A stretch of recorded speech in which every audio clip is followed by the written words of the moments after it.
Hello friends, a warm welcome to Family Recipe Girl by Mamta. Today let's learn how to make pudina rice or pudina pulao or tomato bath because I'm going to use a lot of tomatoes in this. And let's quickly check out the ingredients. I have taken basmati rice, this brand. You can take any. Whichever rice you take, you need to soak them up for half an hour. And then I've taken one big bowl of pudina leaves. Very refreshing. One big bowl of coriander leaves in the same proportion. I've taken about 5 green chilies. They are spicy, but I'll tell you why I've taken 5. They won't be spicy when the pulao is done. And then I've taken ginger, about 1.5 inch, half teaspoon haldi, about 6 cardamoms, 1 inch dalchin or cinnamon, and then some cloves, about 5. I have taken 1 cup of carrot, 1 cup of corn, frozen corn, 1 cup of tomato, and 1 cup of coconut extract or coconut milk. And then for tadka I'll use ghee and coconut oil 1:1 and some cashew. Yeah, they'll really give you a beautiful taste when you munch them in between the pulao. And then some sea salt to taste. Now what you need to remember is, I have taken 2 cups of rice here. If you take 2 cups of rice, you need to add the total amount of fluid 3.5 cups. If you add double the quantity, the rice gets soggy and mushy. So don't use 4 cups of fluid, just use 3.5 cups of fluid in total. So what I do is, I've taken rice in this cup measurement. This is 1 cup, actually a little more than 1 cup. So I've actually heated up 2.5 cups of water. Since I've taken rice in this measurement, that is pau, we GSPs use it a lot, and that's our basic measuring unit. So according to that, since I've taken rice 2 cups, the total amount of fluid should be 3.5 cups. So water I'm taking 2.5 cups, and the remaining 1 cup, that is total 3.5 cups, will be coconut milk. And this is 1 cup, but since this is more than 1 cup, the extract has come out a little bit more than 1 cup. So in total the fluid should be 3.5. Just remember that, otherwise the pulao will get mushy. One way of getting your pulao done faster is always have boiled water ready to pour into the cooker. I'll just close the lid and use it when I need it. We have to grind 1, 2, 3 and 4 items to a fine paste. Now first let's do that. I have put all my ingredients, the 4 items that I had mentioned, in my blender. Now if you love onions and garlic, you can add about 8 cloves of garlic in this and 1 big onion to be ground into a smooth paste along with this. Masala is all ground and fine. You can see that it's a little bit watery, but never mind. When you saute them in the cooker, you can evaporate most of its water. I've added about 2.5 tablespoons each of ghee and coconut oil. You can see this is the amount it comes up to. This much is needed because the rice won't be separated when it is done if you use less of oil medium in it. Now in goes the cashews, and of course those of you who love onion and garlic can chop 1 big garlic.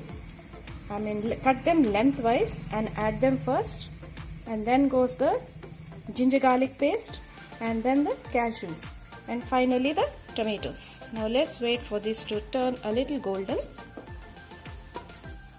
They do turn golden very fast. See, they've already done. So in goes my tomatoes.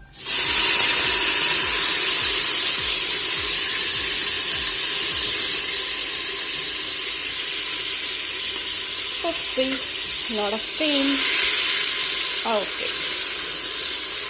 Now, as you know, you always add a little bit of salt to get the tomatoes quickly mushy. To get things done faster, I first soak up the rice, and by the time we get all these things ready, the rice would have soaked beautifully. And now I have drained it. Now be very careful when you drain it, because it would be already soaked, and with a simple touch the rice tends to break. So be gentle enough. You see that the tomatoes are mushy. I'm going to pour the ground paste. Mix them really well. And as you can see, it's a little bit watery because I had to add that much of water to make it a paste, since I use this big jar. So let's evaporate a little bit of moisture from it. Otherwise your ratio of rice to water will be more and the palav will get mushy. Saute this till oil floats on top of the masala. That is when all the moisture content will be lost from this masala. Oil is floating on top. So now in goes my rice. Gently give it a toss and mix it with the masala.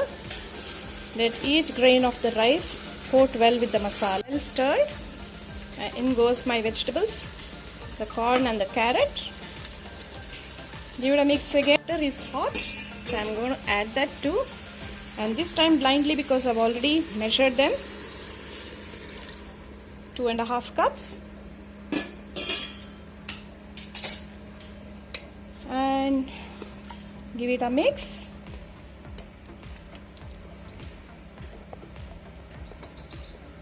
Oops. All the steam coming on my face. And now in goes the salt. I'm adding sea salt. Again, mix it well.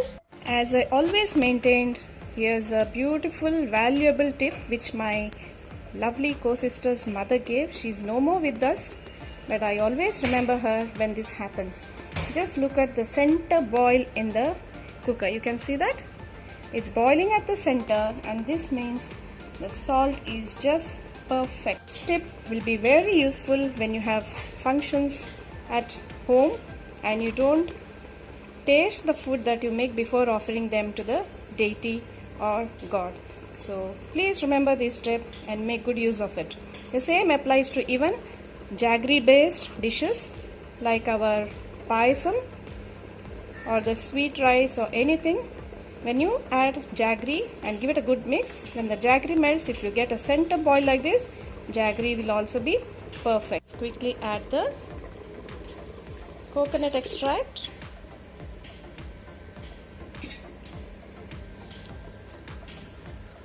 I've added all of them. Give it a good stir. I'm getting a lovely smell of the palav now itself. Wish you could smell it. Oh, someone please find an app for this also now. See, you can see the salt is again, perfect. Now close the lid. I've placed it on my jumbo burner, and now we'll take just 2 whistles. And remember, you don't always have to add basmati rice. If you are going to add your Sona Masuri rice, which you use for your lunch, that is also perfect. But then remember that the water proportion should be more than basmati rice. If you are adding 1 cup of Sona Masuri rice, then you need to add 2.5 cups of water. That is because Sona Masuri really needs that much of water. It soaks up a lot of water. You need 2.5 times. So 1 cup to 2.5 cups of water for Sona Masuri. Check out the palav. I have just given it 1 stir. See how dry it is at the bottom. See, it will be this dry. So when you mix up all of it, it will be fine. Don't worry. You can see how beautifully dry it is. Oh wow, look at this cashew. Now my plate is ready. Serve it up with some beautiful raita by the side. This is cucumber raita. I'm going to serve it with this. So quickly enter your kitchen and try to make this recipe. Not even oily. Just check it out. See? Can you see that? Now this recipe was from my mom, so many thanks to my mom, my dear mom. She's a great cook. I've learned all those skills from my mom. Thank you, mom. I've taken spicy variety chilies, 5 of them. Now you can adjust the level of spice to your tolerance limit, but then just have a look. The palav is really beautifully come out well, and since we've added coconut extract, the spicy flavor gets suppressed because of the creamy coconut milk. That's the reason why I added more chilies. Now suppose you feel those chilies are more for your taste, you can always reduce it and go with the amount how much ever you like. No, they are not soggy, they are beautifully done. So what do we do if by mistake we add more water into the palav? Well, cooker palav will be somewhat like this.